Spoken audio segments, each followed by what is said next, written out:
Hey everyone, it's Ben Hardy here, and in today's video I'm going to be reviewing this special edition Jeep Gladiator. This is a Mopar Edition. Before we get into this video, I want to give a huge shout out and thank you to the Doug Smith Jeep here in American Fork, Utah for giving me some time with this Gladiator. I'll include a link to the website in the description down below so you can check what they have currently. I'll also include a link to my car buying guide. Let's get into it.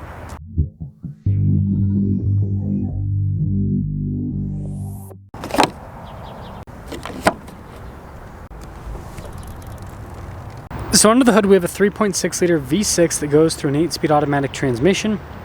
It puts out 285 horsepower and then 260 pound-feet of torque. Fuel economy is 17 around town and then 22 on the highway. I feel like this is an opportunity that Jeep could have done a limited edition V8 for the Gladiator, but I guess they like the Pentastar.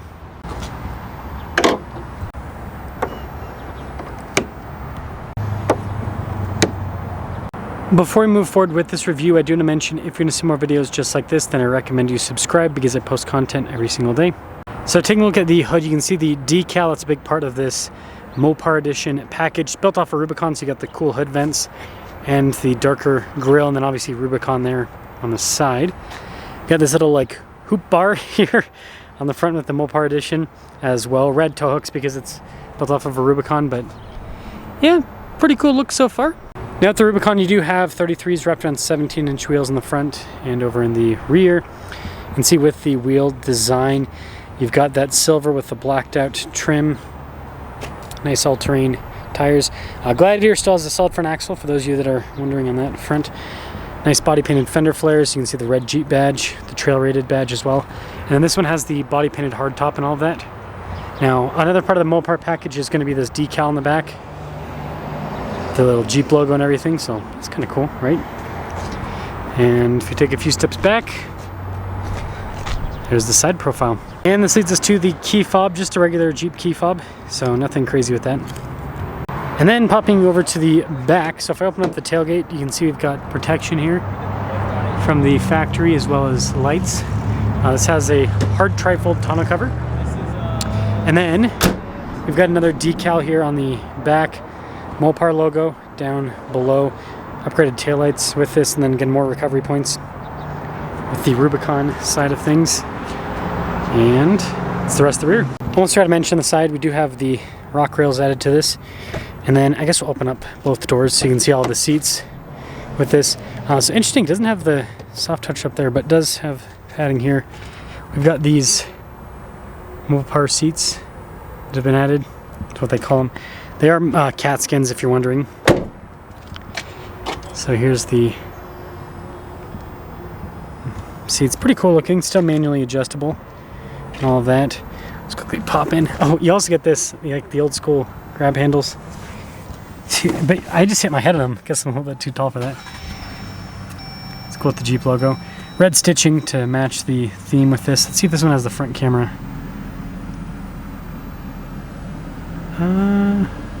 I guess let's pop it into reverse quickly. That'll be easier way. Yeah, it does have the front camera. So forward-facing camera with this one. Dual zone climate, heated seats as well.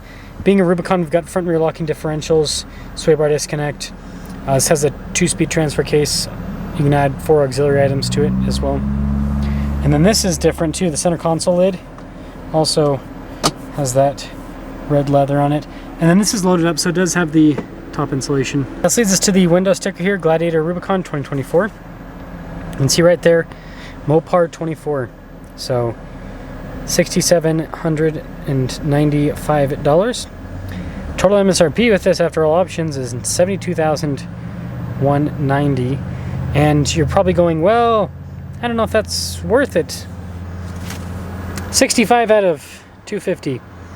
It's kind of the thing they're going for, is it's limited edition for the Mopar 24. Anyways, let's sum things up.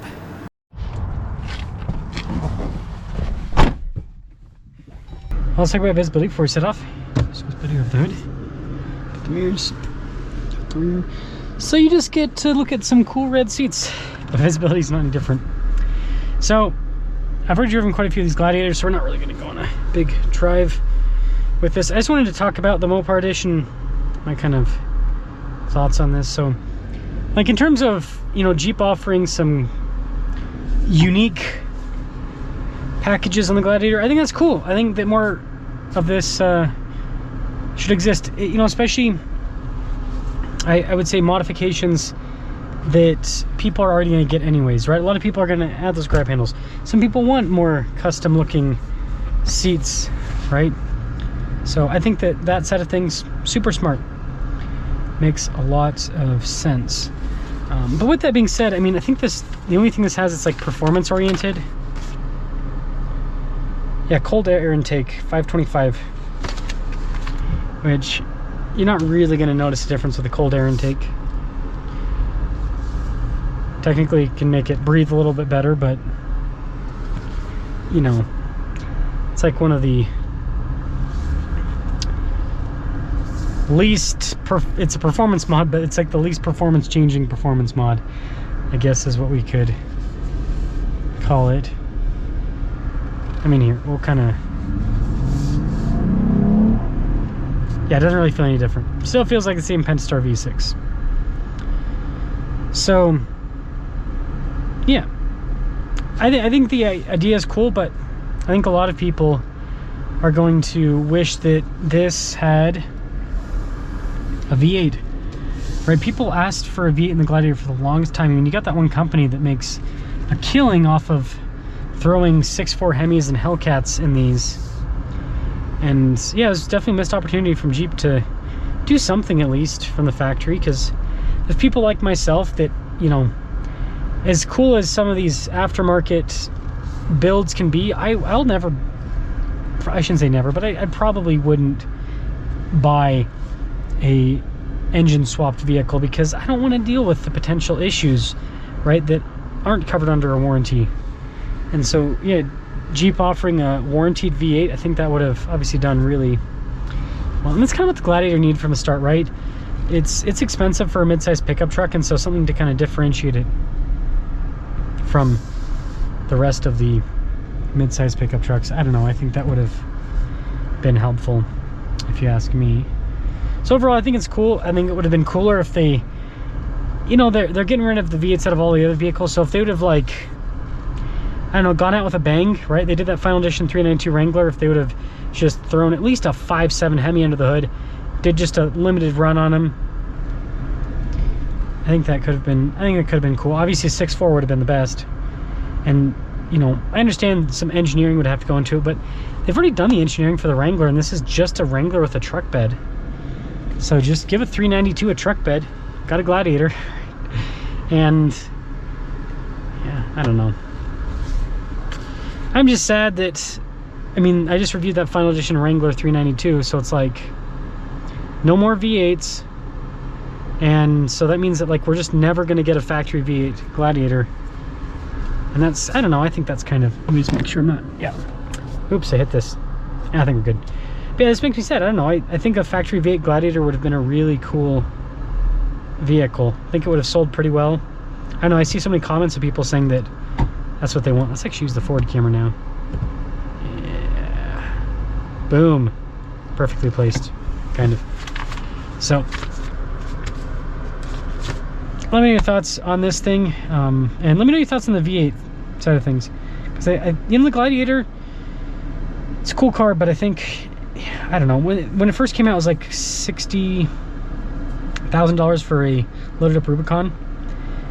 $5,000 more, so like, let's say $67,000 MSRP back in for the 2020 model year.